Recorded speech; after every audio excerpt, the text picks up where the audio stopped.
Yes, exercise number 11.3 last part में हमने question number 4 तक देखा था।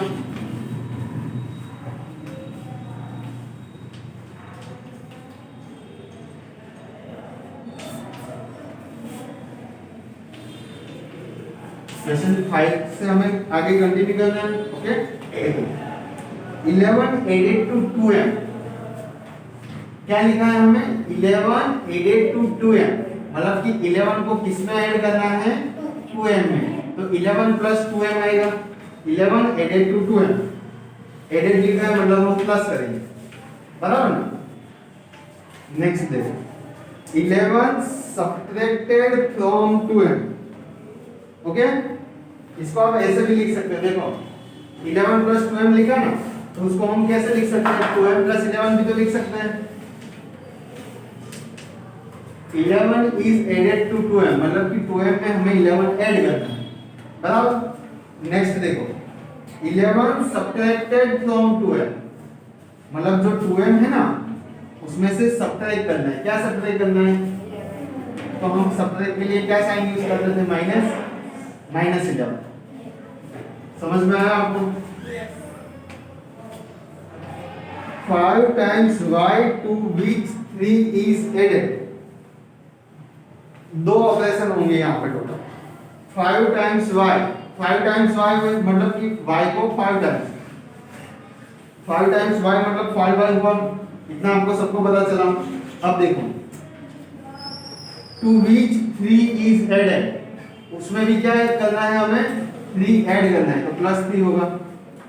किसी को डाउट यहाँ पे? क्या किया हमने? y को 5 टाइम्स किया तो 5y आ जाएगा, उसमें 3 ऐड किया तो प्लस 3 हो जाएगा। देखो 5 times y from which 3 is subtracted, मतलब 5 टाइम्स y है। 5 टाइम्स y मतलब क्या आएगा? 5y। Very good. 5 times y मतलब 5y। 3 is subtracted from which 3 is subtracted, जिसमें से 3 सब्ट्रैक्ट करना है तो -3। सिंपल हो गया।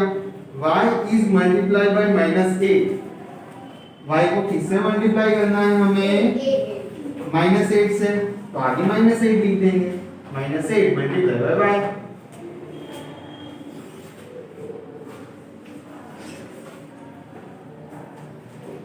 नेक्स्ट है हमारा y is multiplied by -8, then 5 is added to the result। दो है, फर्स्ट में अंडरलाइन दो सबसे पहले। y is multiplied by -8,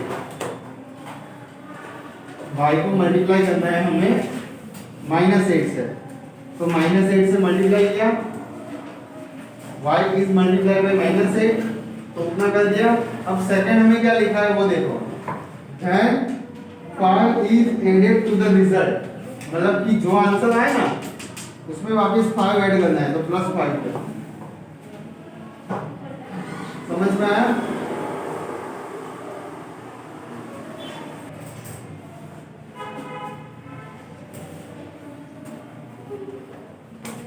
question आगे देखो,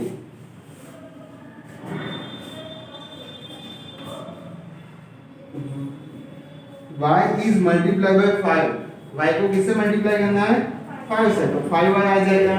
इतना आपको पता चल गया। अब देखो आगे क्या लिखा है? and the result is subtracted from 16, मतलब कि ये जो 5y रिजल्ट आया ना उसको किससे सब्ट्रैक्ट करना है हमें? 16 में से, तो 16 में से इसको सब्ट्रैक्ट करना है। पता चला 5y -16 नहीं आएगा, क्या आएगा? 16 में से ये सब्ट्रैक्ट करना है। ओके, आगे देखो, y is multiplied by -5, -5 से मल्टीप्लाई करना है तो -5y आएगा। Okay, and result is added to 16, मतलब ये जो मिला ना उसको हमें 16 में ऐड करना है तो +16 आएगा। 16 में ऐड करना है तो +16 आएगा।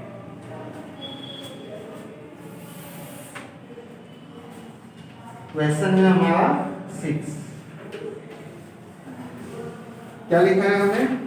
From a expression using T and four use not more than one number operation, use not more than one number operation, every expression must have t in it.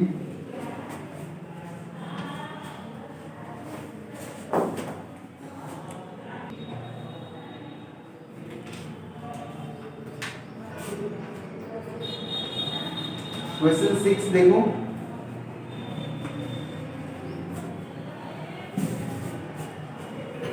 From a expression using T and four, T and four का use करना है। किसका use करना है? T and four का। T and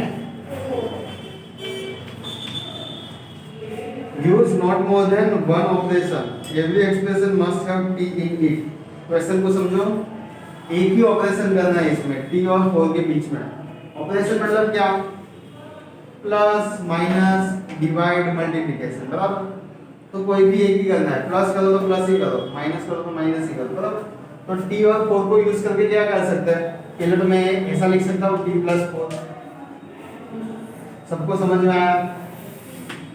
दूसरा क्या लिख सकता हूँ? टी माइनस फोर, सबको समझ में आया। फोर टी लिख सकता हूँ, फोर इंटू टी, मल्टीप्लिकेशन किया ना। दूसरा क्या लिख सकते हैं? T divide by four. Okay, कितने हमें करने हैं?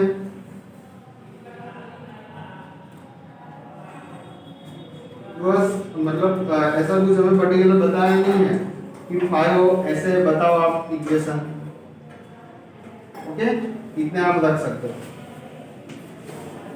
आगे का क्वेश्चन देखो, from expression y2 and 7 every expression must have y in it, use only 2 number of operation, there should be difference। y2 और 7 को यूज करना है। किसको किसको यूज करना है? सबसे पहले तो ये लिख लो, y2 और 7 को किसको किसको यूज करोगे आप? और क्या बोला है कि आप जो वैल्यू लाओ उसमें y तो होना ही चाहिए।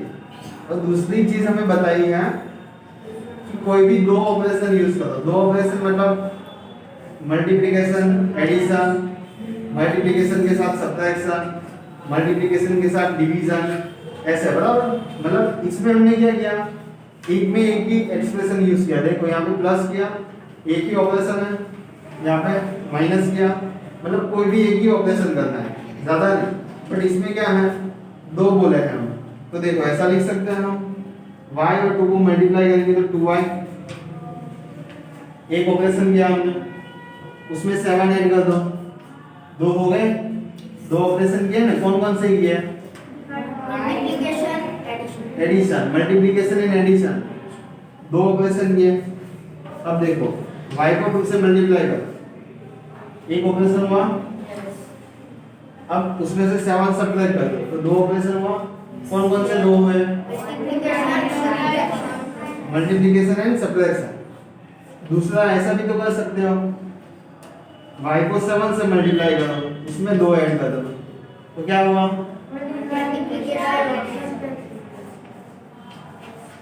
y को 7 में ऐड करके 2 माइनस कर दो, तो मल्टीप्लिकेशन एंड सब्ट्रैक्शन हुआ, बराबर ना। तो समझ में आया आपको? अब देखो एक्सरसाइज हम कौन सी आए?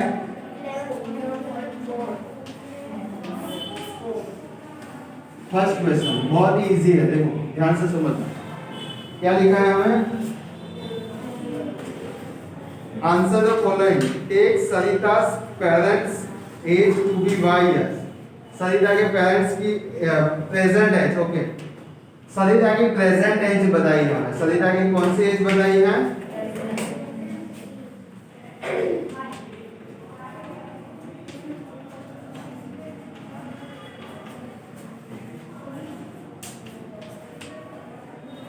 y। जैसे कि आपकी अभी प्रेजेंट एज कौन सी है? 12 है, 12 है आपकी प्रेजेंट एज। वैसे सरिता की प्रेजेंट एज कितनी है? y है, बराबर। वो y कोई भी हो सकता है, ओके, y कोई भी हो सकता है। y 5 भी हो सकता है, 10 भी हो सकता है, 20 भी हो सकता है, हमें नहीं पता, बट वाई कोई भी हो सकता है। देखो फर्स्ट क्वेश्चन देखो, what will be her age 5 years from now. 5 years from now मतलब क्या उसका, किसको पता है? 5 years फ्रॉम नाउ मतलब क्या?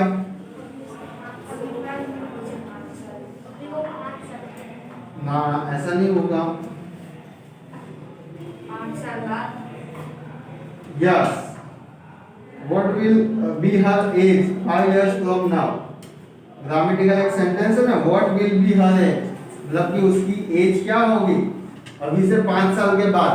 अभी कितनी है वो बताओ, y है, 5 साल के बाद कितनी होगी, y में 5 ऐड हो जाएगी, y प्लस 5 हो जाएगी। सबको पता चला कि नहीं चला? अभी आपकी एज है 12 बराबर, तो 5 साल के बाद कितनी होगी, कितनी होगी 17। मतलब आपने क्या किया, 12 में 5 ऐड किया। क्या किया? 12 में 5 ऐड किया। वैसे सरिता की भी ऐसा है, सरिता की प्रेजेंट एज कितनी है, y है, 5 साल के बाद कितनी होगी, y में 5 ऐड हो जाएंगे बराबर। सबको समझ में आया? अब देखो नेक्स्ट क्वेश्चन है हमारा, what was her age. Was लिखा है, क्या लिखा है, व्हाट वाज हर एज मतलब उसकी एज क्या थी। 3 years बैक मतलब कि 3 साल पहले उसकी एज क्या थी, अभी कितनी है, 3 साल पहले पूछा है तो -3 कर देंगे। सबको समझ में आया? अभी आपकी 12 years है बराबर, तो 3 साल पहले कितनी थी, तो कैसे फाइंड किया आपने, 12 में से 3 को माइनस किया। Second question done. Third question देखो, Sarita's grandfather is 66 time her age मतलब कि सविता के जो दादाजी है वो कितने हैं, 6 टाइम्स उसकी एज से ज्यादा है। मतलब कि आपकी एज सपोज 12 है, तो 12 6 कितना होगा, 72। मतलब कि सविता के दादाजी जो है, सविता के दादाजी वो 72 इयर्स के बराबर ना, मतलब कितने टाइम से, 6 टाइम है सरिता की एज से। तो सरिता की एज कितनी है, y, तो उसके दादाजी की कितनी होगी, 6y। 6 प्लस y नहीं होगी, 6 गुना होगी। पता चला ना, 6 टाइम, टाइम लिखा हो तो मल्टीप्लाई करोगे आप, सिंपल। आगे देखो, grandmother is 2 years younger than grandfather. क्या बोला है, उसकी जो दादी जी है वो कितनी है, दादाजी की जो एज है उससे 2 साल छोटे हैं बराबर। तो दादाजी की एज कितनी है, ऐसे नहीं 6y है ना यहाँ पे, तो दादाजी की हमने सब कितनी फाइंड की, तो दादी जी कितने हैं, 2 साल छोटे हैं, तो 6y - 2। पता चला कि नहीं? ये अगर 72 है, दादाजी की 72 है, तो दादी जी की कितनी होगी, 70 होगी। कैसे फाइंड किया, 72 में से आपने 2 माइनस किया, पर यहाँ पे हमें तो पता नहीं है दादाजी की हमने कैसे फाइंड की, सरिता की एज के ऊपर से, तो 6y आई, 6y दादाजी की, 2 साल छोटे दादी जी, तो 6y - 2। सिंपल ना, सबको पता चला।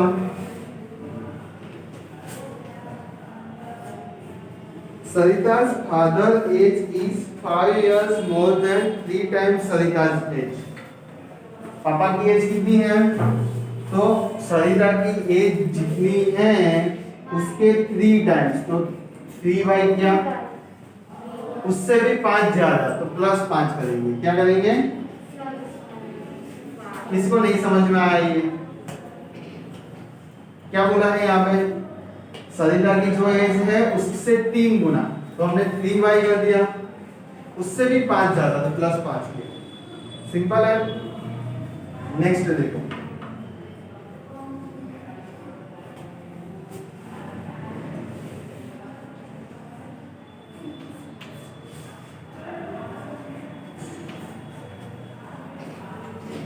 the length of rectangular hole is 4 meter less than 3 times of breadth of the hole।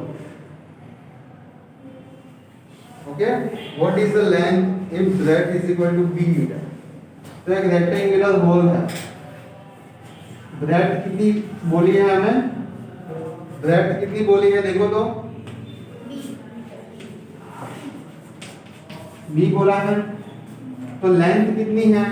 4 metre less than 3 times मतलब कि 3 टाइम्स ऑफ ब्रेथ करेंगे तो कितना आंसर आएगा वो सोचो। ब्रेथ का 3 टाइम्स करेंगे तो कितना आएगा?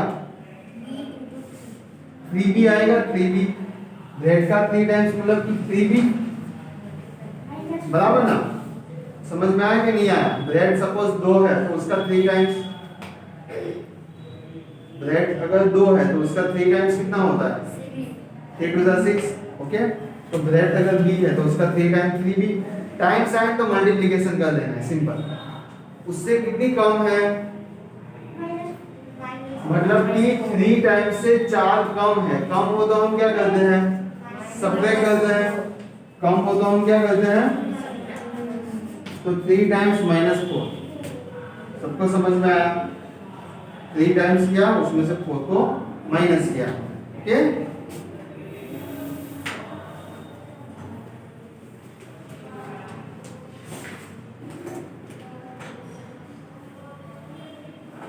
नेक्स्ट क्वेश्चन क्या पूछा है हमें?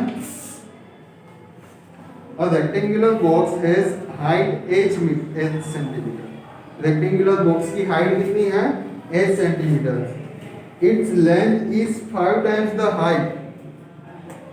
सबसे पहले तो हाइट लिखेंगे, हाइट h है। अब दूसरा क्या लिखा है? लेंथ। लेंथ देखना अच्छे से, क्या लिखा है हमारे पास यहाँ पे? 5 टाइम्स द हाइट। एज का 5 टाइम कितना होता है? 5h होगा। एज है उसका 5 टाइम मतलब कि मल्टीप्लिकेशन है 5h। इतना समझ में आया? तो आपको क्या मिला? लेंथ मिल गई। अब देखो दूसरा क्या दिया है हमें? Breadth is 10 centimetre less than the length. Breadth is 10 centimetre less than the length. Breadth हमें दी है, कितनी दी है? 10 सेंटीमीटर कम, पर किससे कम? ब्रेथ कितनी है? 10 सेंटीमीटर कम, पर किससे कम है? 5h से। लेंथ से कम है, लेंथ से कम है ना ब्रेथ। तो लेंथ कितनी है? 5h। उससे कितनी कम है ब्रेथ? 10 कम है। 10 कम हो तो हम क्या करेंगे? तो -10 लिखेंगे।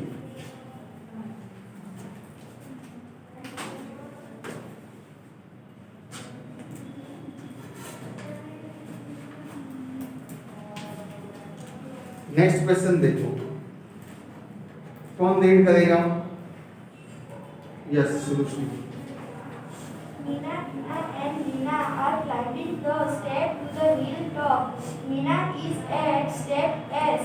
Nina is 8 steps ahead and Nina 7 steps behind.